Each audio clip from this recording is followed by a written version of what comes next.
Well, good morning, students. Unit 2, 3 questions. Count Leo Tolstoy is written by this lesson. A king has 3 questions and he is seeking answer to them. ರಾಜನ ಹತ್ತಿರ 3 ಪ್ರಶ್ನೆಗಳಿವೆ, ಅವುಗಳಿಗೆ ಆನ್ಸರನ್ನ ಹುಡುಕ್ತಾ ಇದ್ದ. What are the questions? Does the king get what he wants? ಯಾವ ಪ್ರಶ್ನೆಗಳಿವೆ, ಆ ಪ್ರಶ್ನೆಗಳಿಗೆ ಉತ್ತರ ಅವನಿಗೆ ಸಿಗ್ತಾವ? ರೀಡ್ ಟು ಫೈಂಡ್ ಔಟ್, ಓದಿ ಅವುಗಳನ್ನು ಹುಡುಕಿ ಅಂತ ಹೇಳಲಾಗಿದೆ. Let us see first paragraph. The thought came to a certain king that he would never fail if he knew 3 questions. ರಾಜ ವಿಚಾರ ಮಾಡಿದ್ದ, ಒಂದು ವೇಳೆ ಈ ರಾಜನಿಗೆ 3 ಪ್ರಶ್ನೆಗಳ ಉತ್ತರವನ್ನು ಗೊತ್ತಾದರೆ ಇವನು ತನ್ನ ಜೀವನದಲ್ಲಿ ಯಾವತ್ತೂ ಫೇಲ್ ಆಗಲ್ಲ ಅಂತ ಅನ್ಕೊಂಡಿದ್ದಂತೆ. ಆ 3 ಪ್ರಶ್ನೆಗಳು ಯಾವುವು ಅಂತ ಇಲ್ಲಿ ಕೊಡಲಾಗಿದೆ. ನೋಡಿ, 3 ಪ್ರಶ್ನೆಗಳು ಯಾವ್ಯಾವೆ? What is the right time to begin something? ಏನಾದರೂ ಪ್ರಾರಂಭ ಮಾಡಬೇಕಾದರೆ ಸರಿಯಾದ ಸಮಯ ಯಾವುದು? Who should a king listen to? ರಾಜನಾದವನು ಯಾರ ಮಾತುಗಳನ್ನು ಕೇಳಬೇಕು? What is the most important thing for a king to do? ಯಾವುದು ರಾಜನಿಗೋಸ್ಕರ ತುಂಬ ಇಂಪಾರ್ಟೆಂಟು ಆಗಿ ಮಾಡಬೇಕಂತ ವರ್ಕ್ ಇದೆ.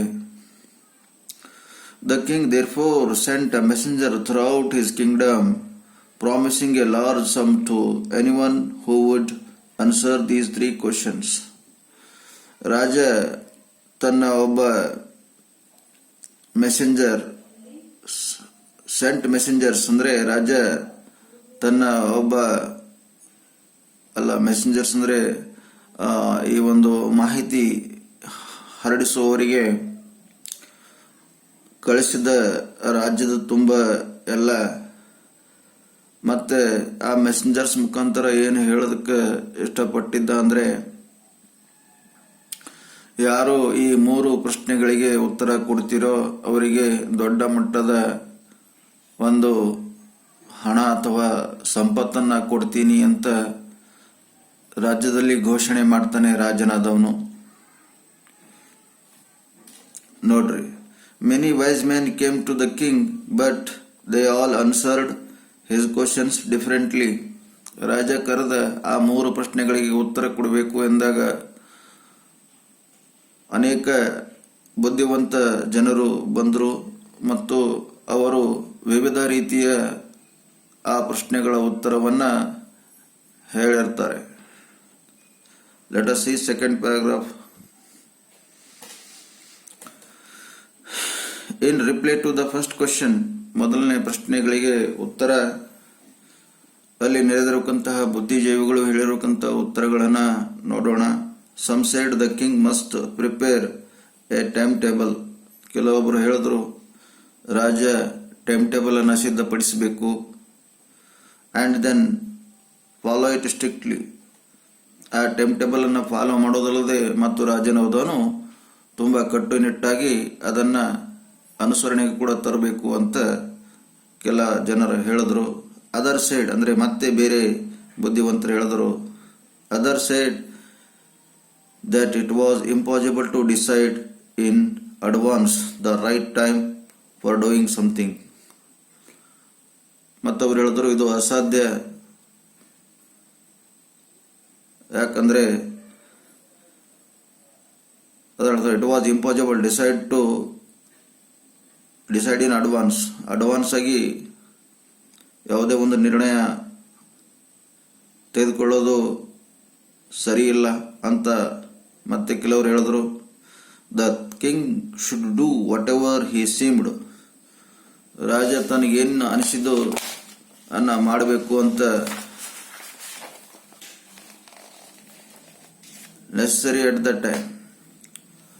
ಆ ಸಂದರ್ಭಕ್ಕನುಸಾರವಾಗಿ ರಾಜನು ಏನು ಮಾಡೋದಿದೆ ಅದನ್ನ ಮಾಡಬೇಕು ಅಂತ ಮತ್ತೆ ಕೆಲವರು ಹೇಳ್ತಾರೆ.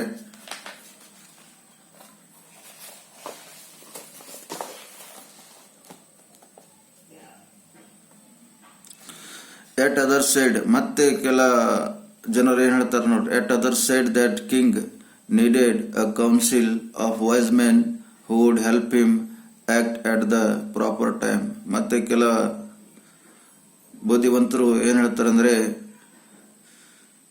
ರಾಜನಾದವನು ಬುದ್ಧಿವಂತರ ಒಂದು ಸಭೆಯನ್ನ ಕರೀಬೇಕು, ಸರಿಯಾದ ಸಮಯಕ್ಕೆ ಯಾವ ರೀತಿ ನಿರ್ಣಯಗಳನ್ನ ತೆಗೆದುಕೊಳ್ಬೇಕು ಅಂತ ಮತ್ತೆ ಕೆಲವೊಬ್ರು ರಾಜನಿಗೆ ಹೇಳ್ತಾರೆ. But then other said that there were some things which he could be urgent. ಆದರೆ ಕೆಲವೊಂದು ಸಮಯದಲ್ಲಿ ಕೆಲವೊಂದು ಅರ್ಜೆಂಟ್ ಆಗಿರೋಕ್ಕಂಥ ಕೆಲಸಗಳನ್ನು ಕೂಡ ಮಾಡೋದಿದೆ ಅಂತ ಹೇಳ್ತಾರೆ. These things could not wait for the decision of the council. ಈ ವಿಷಯಗಳನ್ನು, ಕೆಲವೊಂದು ವಿಷಯಗಳನ್ನು ಅಥವಾ ಈ ವಿಷಯಗಳನ್ನು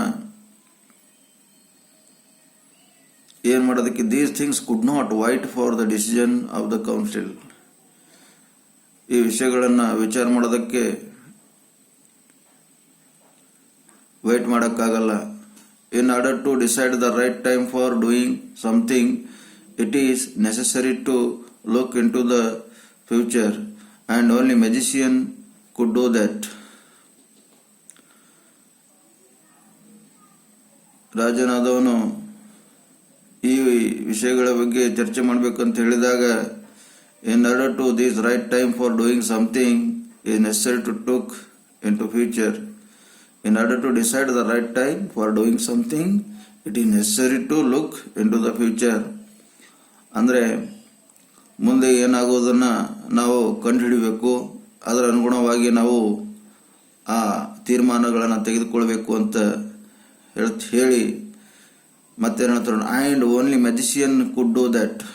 ಫ್ಯೂಚರ್ದಾಗ ಏನಾಗ್ತದೆ ಅದನ್ನು ಕಂಡುಹಿಡಿಬೇಕಾದ್ರೆ ಮ್ಯಾಜಿಷಿಯನ್, ಜಾದೂಗಾರನು ಮಾತ್ರ ಮಾಡೋಕ್ಕೆ ಸಾಧ್ಯ ಅಂತ ಹೇಳ್ತಾರೆ.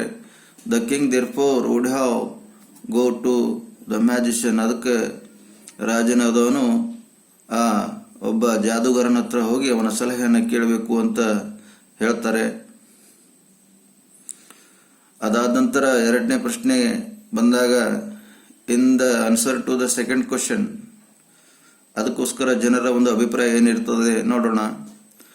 Some said that the people most necessary to the king were his counselors. ಆಗ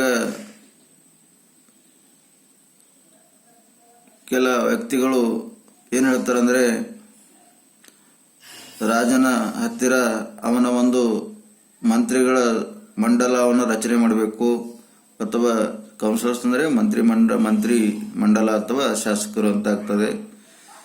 ಮತ್ತೆ ಎರಡನೇ ಪ್ರಶ್ನೆ ಸಲುವಾಗಿ ಅಂದರೆ ರಾಜನಾದವನು ಎರಡನೇ ಪ್ರಶ್ನೆ ಏನಿದೆ, who should a king listen to. ರಾಜನ ಯಾರ ಮಾತು ಕೇಳಬೇಕಂದಾಗ ಕೆಲವು ಜನ ಹೇಳ್ತಾರೆ ಮಂತ್ರಿಮಂಡಲದ ಮಾತು ಅಥವಾ ಶಾಸಕರ ಮಾತು ಕೇಳಬೇಕು ಅಂತ ಹೇಳ್ತಾರೆ. ಮತ್ತೆ ಕೆಲ ಜನ ಹೇಳ್ತಾರೆ ಅದರ್ ಸೈಡ್ ಪ್ರೀಸ್ಟ್ಸ್. ಮತ್ತೆ ಬೇರೆ ಜನ ಏನ್ ಹೇಳ್ತಾರೆ ಅಂದ್ರೆ, ಇಲ್ಲ ಪೂಜಾರಿಗಳ ಮಾತನ್ನ ರಾಜನಾದವನು ಕೇಳಬೇಕು ಅಂತ ಹೇಳ್ತಾರೆ. Few others chose doctors. ಮತ್ತೆ ಕೆಲವರು ಏನ್ ಹೇಳ್ತಾರೆ ಅಂದ್ರೆ, ಆ ವೈದ್ಯರನ್ನ, ಡಾಕ್ಟರ್ಸ್ಗಳನ್ನ ಮಾತು ಕೇಳಬೇಕು, ಡಾಕ್ಟರ್ಸ್ ಹೇಳಿರೋಕಂತ ಮಾತು ಕೇಳಬೇಕು ಅಂತ ಮತ್ತೆ ಕೆಲ ಜನ ಹೇಳ್ತಾರೆ ಎರಡನೇ ಪ್ರಶ್ನೆಗೋಸ್ಕರವಾಗಿ. ಮತ್ತೆ and at others said that his soldiers were the most necessary. ಮತ್ತೆ ಕೆಲವರು ಹೇಳ್ತಾರೆ ಆ ಸೈನಿಕರಾದವರ ಮಾತನ್ನ ಇವರು ಕೇಳಬೇಕು ಅಂತ ಹೇಳ್ತಾರೆ. ಈ ರೀತಿಯಾಗಿ ಎರಡನೇ ಪ್ರಶ್ನೆಗಳಿಗೆ ಕೂಡ ತಮ್ಮ ಒಂದು ಒಪಿನಿಯನ್ ಅನ್ನ ಆ ವೈಸ್ ಮೆನ್ ಕೊಡ್ತಾರೆ, ಬುದ್ಧಿವಂತ ಜನರು ಕೊಡ್ತಾರಂತೆ. ಟು ದ ಥರ್ಡ್ ಕ್ವಶನ್, ಈಗ ಮೂರನೇ ಪ್ರಶ್ನೆ ಇರ್ತದೆ. ಮೂರನೇ ಪ್ರಶ್ನೆ ಏನಿದೆ, what is the most important thing for a king to do to ತುಂಬ ಉಪಯುಕ್ತವಾದ ಒಂದು ಕೆಲಸ ರಾಜ ಏನು ಮಾಡೋದಿದೆ ಅಂತ ಅಂದಾಗ ಆ ಪ್ರಶ್ನೆಗಳಿಗೆ ಹೇಳ್ತಾರೆ ಸಮ್ ಸೇಡ್ ಅಟ್ಯಾಕ್, ಕೆಲವರು ಹೇಳ್ತಾರೆ ಆಕ್ರಮಣವನ್ನು ಮಾಡಬೇಕು, ಮತ್ತೆ ಕೆಲವರು ಹೇಳ್ತಾರೆ ಅದರ್ಸ್ ಚೂಸ್ ಫೈಟ್, ಕೆಲವರು ಹೇಳ್ತಾರೆ ಯುದ್ಧವನ್ನು ಮಾಡಬೇಕು, ಫೈಟ್ ಅಂದರೆ ಜಗಳ ಆಡಬೇಕು ಅಥವಾ ಯುದ್ಧ ಮಾಡಬೇಕು ಅಂತಾಗ್ತದೆ. And at others religious worship, ಮತ್ತೆ ಕೆಲವರು ಹೇಳ್ತಾರೆ ಧರ್ಮಗಳ ಪೂಜೆ, ಧಾರ್ಮಿಕ ಪೂಜಾ ಪುನಸ್ಕಾರಗಳನ್ನು ಮಾಡಬೇಕು ಅಂತ ಹೇಳ್ತಾರೆ. As the answer to his questions were so different, ಹೀಗಾಗಿ ರಾಜ ಕೇಳಿರತಕ್ಕಂಥ 3 ಪ್ರಶ್ನೆಗಳಿಗೆ ವಿವಿಧ ರೀತಿಯ ಉತ್ತರಗಳನ್ನು ಆ ಒಂದು ಬುದ್ಧಿವಂತ ಜನರಿಂದ ಪಡೆದುಕೊಳ್ತಾನೆ ರಾಜನು. The king was not satisfied, ವಿವಿಧ ರೀತಿಯ ಅವರ ಒಂದು ಒಪಿನಿಯನ್ ತೆಗೆದುಕೊಂಡ ನಂತರನೂ ಕೂಡ ರಾಜ ಖುಷಿಯಾಗಿರುವುದಿಲ್ಲ, ಅವನಿಗೆ ಅವರ ಉತ್ತರಗಳು ಇಷ್ಟವಾಗುವುದಿಲ್ಲಂತೆ. He decided to seek the advice of a certain hermit who was widely known for his kingdom. ಆಗ ರಾಜ ಏನು ಮಾಡ್ತಾನೆ, ತೀರ್ಮಾನ ಮಾಡ್ತಾನೆ, ಅಲ್ಲಿ ಒಬ್ಬ ಋಷಿ, ಹರ್ಮಿಟ್ ಅಂದರೆ ಋಷಿ ಇರ್ತಾನೆ, ಆ ಋಷಿ ಹತ್ರ ಹೋಗಿ ಸಲಹೆಯನ್ನು ಪಡ್ಕೊಳ್ಬೇಕು. ಆ ಋಷಿ ಚರ್ಚೆ ಎಲ್ಲ ಕಡೆ ಹರಡಿರ್ತದೆ, ತುಂಬ ಬುದ್ಧಿವಂತ ಋಷಿ ಇದ್ದಾನೆ ಅಂತ ರಾಜಗ ಗೊತ್ತಾಗ್ತದೆ. 3ನೇ ಪ್ಯಾರಾಗ್ರಾಫಲ್ಲಿ ಏನಾಗ್ತದೆ ನೋಡೋಣ. The king put on ordinary clothes and went to meet the hermit. ಈಗ ರಾಜ ಇದನ್ನೆಲ್ಲ ಅವನು ಸಾಧಾರಣವಾದ ಬಟ್ಟೆಯನ್ನು ಧರಿಸಿ ಆ ಒಂದು ಹರ್ಮಿಟ್ ಅಂದರೆ ಋಷಿಗೆ ಭೇಟಿ ಆಗೋದಕ್ಕೆ ಹೋಗ್ತಾನೆ. Before he reached the hermit hut, the king left his horse with his bodyguard and went alone. ರಾಜ ಆಗಿರ್ತಾನೆ ಇವನು, ಅವನ ಸಲಹೆ ಕೇಳಬೇಕಾದ್ರೆ ಇವನಿಗೆ ಸ್ವಲ್ಪ ಸಂಕೋಚ ಆಗ್ತದೆ ಭವಿಷ್ಯ. ಅದಕ್ಕೆ ಇವನು ಸಾಧಾರಣ ಬಟ್ಟೆಯನ್ನು ತೊಟ್ಟು ಆ ಋಷಿ ಹತ್ರ ಹೋಗುವಾಗ ಅವರ ಒಂದು ನಿವಾಸದ ಸ್ವಲ್ಪ ದೂರದಲ್ಲಿ ತನ್ನ ಕುದುರೆ ಮತ್ತು ಬಾಡಿಗಾರ್ಡನ್ನು ಬಿಟ್ಟು ಆ ಋಷಿಯ ಗುಡಿಸಲಿಗೆ ಒಬ್ಬಂಟಿಯಾಗಿ ಸಾಧಾರಣ ವ್ಯಕ್ತಿಯಂತೆ ಈ ರಾಜನು ಹೋಗ್ತಾನೆ. As the king come to near the hermit's hut, he saw the hermit digging the ground in front of his hut. ಯಾಗ ರಾಜ ಆ ಒಂದು ಋಷಿಯ ಆ ಗುಡಿಸಲ ಹತ್ರ ಹೋಗ್ತಾನೋ ಆ ಸಮಯದಲ್ಲಿ ಆ ಋಷಿ ಏನು ಮಾಡ್ತಿರ್ತಾನೆ, ಆ ಋಷಿ ಒಂದು ತಗ್ಗನ್ನು, ಒಂದು ಗುಂಡಿಯನ್ನು ತೋಡ್ತಾ ಇರ್ತಾನೆ, ಭವಿಷ್ಯ ಗಿಡಗಳನ್ನು ನಡ್ತಿರಬಹುದು. He greeted the king and counted digging. ಆಗ he greeted the king and continued digging. ರಾಜ ಹೋದಾಗ ಸಾಧಾರಣ ಬಟ್ಟೆ ಹಾಕ್ಕೊಂಡು ರಾಜ ಏನು ಹೋಗಿರ್ತಾನಲ್ಲ, ರಾಜನಿಗೆ ವೆಲ್ಕಮ್ ಮಾಡ್ತಾನೆ. ಮತ್ತೆ ಋಷಿ ಏನು ಮಾಡ್ತಾನೆ, ಕಂಟಿನ್ಯೂ ಆಗಿ ಆ ಒಂದು ಜಮೀನನ್ನು ಅಗಿತಾ ಇರ್ತಾನೆ. The king went up to the hermit and said. ರಾಜ ಆ ಒಂದು ಋಷಿ ಹತ್ರ ಹೋಗ್ತಾನೆ, ಹೋಗಿ ಹೇಳ್ತಾನೆ, ಏನು ಹೇಳ್ತಾನೆ ನೋಡ್ರಿ. I have come to you as hermit to ask you to answer 3 questions, and he repeated the questions. ರಾಜ ಅವನ ಹತ್ರ ಹೋಗಿ ಕೇಳ್ತಾನೆ, ಋಷಿಗಳೇ, ನಾನು ನಿಮ್ಮ ಹತ್ರ ಬಂದಿದ್ದೀನಿ, ನೀವು ಒಬ್ಬ ಬುದ್ಧಿವಂತ ಋಷಿಯಾಗಿದ್ರಿ, ನಾನು ನಿಮಗೆ 3 ಪ್ರಶ್ನೆಗಳನ್ನು ಕೇಳಬೇಕು ಅಂತ ಅವ್ರ ಹತ್ರ ಹೋಗಿ ತನ್ನ 3 ಪ್ರಶ್ನೆಗಳನ್ನು ಕೇಳ್ತಾನೆ. ಯಾರು ಕೇಳ್ತಾರೆ? ರಾಜ, ಕಿಂಗ್ ಕೇಳ್ತಾನೆ. ಯಾರಿಗೆ? ಋಷಿಗೆ ಕೇಳ್ತಾನೆ. The hermit listen to the king but did not speak. ಆ ರಾಜನು ಹೇಳಿರತಕ್ಕಂತಹ ಪ್ರಶ್ನೆಗಳು ಆ ಋಷಿ ಕೇಳ್ಕೊಳ್ತಾನೆ, ಆದರೆ ಅವನಿಗೆ ಉತ್ತರ ಕೊಡುವುದಿಲ್ಲ. You are tired, said the king. Let me take a spade and work in your place. ಆಗ ರಾಜ ಹೇಳ್ತಾನೆ, ಋಷಿಗಳೇ, ನಿಮಗೆ ತುಂಬ ಟಯರ್ಡ್ ಆಗಿಬಿಟ್ಟಿದೆ, ನಿಮ್ಮ ಆ ಗುದ್ದಲಿ ನನಗೆ ಕೊಡಿ, ನಾನು ಇಲ್ಲಿ ಆ ಭೂಮಿಯನ್ನು ಅಗಿತೀನಿ ಅಂತ ಯಾರೋ ಆ ರಾಜ ಏನೋ ಆ ಋಷಿಗೆ ಕೇಳ್ತಾನೆ. Thanks shed hermit giving the king his speed. ಆಗ ಆ ಋಷಿ ಏನು ಮಾಡ್ತಾನೆ, ಅವನಿಗೆ ಆ ಒಂದು ಗುದ್ದಲಿಯನ್ನು ಕೊಟ್ಟು ಥ್ಯಾಂಕ್ ಯು ಅಂತ ಹೇಳಿ ಆ ರಾಜನಿಗೆ ಆ ಭೂಮಿಯನ್ನು ಅಗಿದಕ್ಕೆ ತನ್ನ ಒಂದು ಆ ಗುದ್ದಲಿಯನ್ನು ಕೊಡ್ತಾನೆ.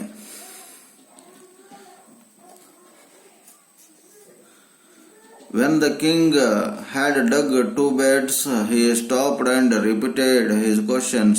The hermit gave no answer. ಆಗ ರಾಜ ಆ ಒಂದು ಗುದ್ದಲಿಯನ್ನು ತೆಗೆದುಕೊಂಡು ಆ ನೆಲವನ್ನ ಅಗಿತಾ ಇರ್ತಾನೋ. ದ ಕಿಂಗ್ ಹ್ಯಾಡ್ ಡಗ್ 2 spades, 2 ಸಲಿಕೆಯಿಂದ ಹೊಡೆದು ಮತ್ತೆ ತನ್ನ ಪ್ರಶ್ನೆಗಳು ಯಾರಿಗೆ, ಆ ಒಂದು ಋಷಿಗೆ ಕೇಳ್ತಾನೆ. ಆ ಋಷಿಗೆ ಆ 3 ಪ್ರಶ್ನೆಗಳು ಕೇಳಿದ್ದಾಗ ಈ ಸಲನೂ ಕೂಡ ಋಷಿಗಳು ಅವನಿಗೆ ಉತ್ತರವನ್ನ ಕೊಡುವುದಿಲ್ಲ. ಮತ್ತೆ ಇವಾಗ ನಾವು 4ನೇ ಒಂದು ಪ್ಯಾರಾಗ್ರಾಫ್ ಅಲ್ಲಿ ನೋಡೋಣ ಏನಿದೆ ಅಂತ.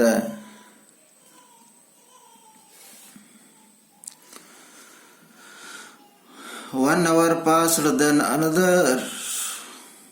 The sun went down behind the tree, and at last the king stuck the spade into the ground and said, 1 hour ಆಯಿತು. ಹಾಗೆ ರಾಜ ನೆಲವನ್ನ ಗುದ್ದಲಿಯಿಂದ ಅಗಿತಾ ಇದ್ದಾನೆ. ಮತ್ತೆ 2 ಗಂಟೆ ಆಯಿತು, ಹಾಗೆ ಅಗಿತಾನೆ. ಆಮೇಲೆ ಆ ಸೂರ್ಯ ಮುಳುಗುವಕ್ಕಂತ ಒಂದು ಸಮಯ ಕೂಡ ಬರ್ತದೆ, ಅದೇ ರೀತಿ ಕೆಲಸ ಮಾಡ್ತಾನೆ. Note, the sun went down behind the tree, at last the king stuck the spade into the ground and said. 1 ಗಂಟೆ 2 ಗಂಟೆ ಆಗ್ತು, ಆ ಸೂರ್ಯನ ಬೆಳಕು ಆ ಗಿಡದ ಹಿಂದೆ ಕೂಡ ಬಂದ್ಬಿಡ್ತು. ಆಗ ರಾಜ ಮತ್ತೆ ಕೇಳ್ತಾನೆ, ಏನಂತ ಕೇಳ್ತಾನೆ ನೋಡ್ರಿ. I come to you wise man to get answers to my questions. If you can give no answer, tell me so, and I will return home. ಆಗ ಮತ್ತೆ ಪ್ರಶ್ನೆ ಕೇಳ್ತಾನೆ, ಬುದ್ಧಿವಂತ ಮನುಷ್ಯ, ನೀನು ನನ್ನ ಪ್ರಶ್ನೆಗಳಿಗೆ ಉತ್ತರ ಕೊಡು. ಒಂದು ವೇಳೆ ಉತ್ತರ ಕೊಡಲಿಲ್ಲ ಅಂದರೆ ನಾನು ನಿನಗೆ ಉತ್ತರ ಕೊಡಲ್ಲ ಅಂತ ಹೇಳು. ನಾನು ಮತ್ತೆ ನೀನು ಆನ್ಸರ್ ಕೊಡಲಿಲ್ಲ, ನೀನು ಉತ್ತರ ಕೊಡಲಿಲ್ಲ ಅಂದರೆ ನಾನು ತಿರುಗಿ ನನ್ನ ಮನೆಗೆ ನಾನು ಹೋಗ್ತೀನಿ ಅಂತ ಇಲ್ಲಿ ರಾಜ ಯಾರಿಗೆ ಹೇಳ್ತಿದ್ದಾನೆ ಅಂದರೆ ಆ ಋಷಿಗೆ ಹೇಳ್ತಿದ್ದಾನೆ.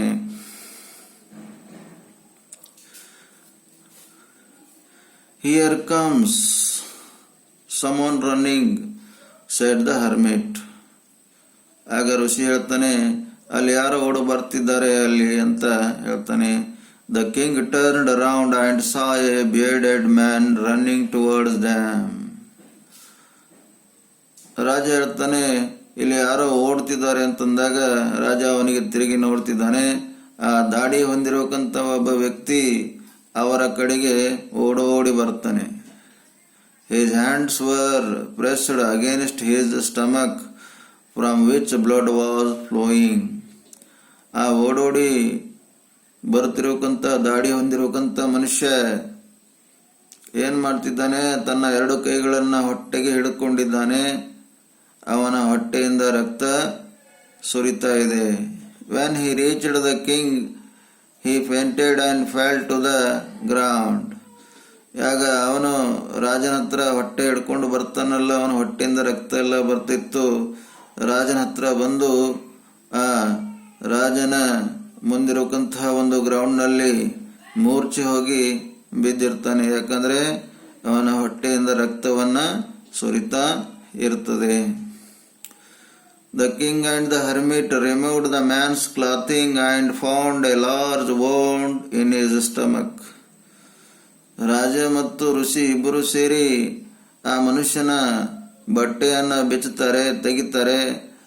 ತೆಗೆದು ನೋಡಿದಾಗ ಅವನ ಹೊಟ್ಟೆಯಲ್ಲಿ ಒಂದು ದೊಡ್ಡ ಗಾಯ ಆಗಿರುತ್ತದೆ. ಆ ಒಂದು ಗಾಯದಿಂದ ರಕ್ತವನ್ನು ಬರ್ತಾ ಇರ್ತದೆ. The king washed and covered it with his handkerchief. ರಾಜ ಏನು ಮಾಡ್ದ, ಆ ಗಾಯವಾಗಿರೋಕ್ಕಂಥ ಸ್ಥಳದಲ್ಲಿ ತೊಳೆದು ಅದಕ್ಕೆ ತನ್ನ ಒಂದು ಕರವಸ್ತ್ರದಿಂದ ಏನು ಮಾಡ್ತಾನೆ, ಕವರ್ ಅಂದರೆ ಕಟ್ತಾನೆ. But the blood would not stop flowing. ಆದರೆ ಆ ರಕ್ತ ಬರ್ತಾ ಇತ್ತಲ್ಲ ಅವನ ಹೊಟ್ಟೆಯಿಂದ, ಅದು ನಿಲ್ತಾನೇ ಇದ್ದಿಲ್ಲಂತೆ. The king retraced the wound until at last the blood stopped. ಎಲ್ಲಿ ತನಕ ಬ್ಲಡ್ ಬರ್ತಾ ಇತ್ತು ಅಲ್ಲಿ ತನಕ ಆ ರಾಜನು ಅವನಿಗೆ ಡ್ರೆಸ್ಸಿಂಗ್ ಮಾಡ್ತಾನೆ ಇದ್ದ. ಆದರೂ ಕೂಡ ಆ ಒಂದು ಕೊನೆಯಲ್ಲಿ ಅವನ ಬ್ಲಡ್ಡನ್ನು ಹೊರಗಡೆ ಬರೋದನ್ನು ನಿಂತು ಬಿಡ್ತಂತೆ.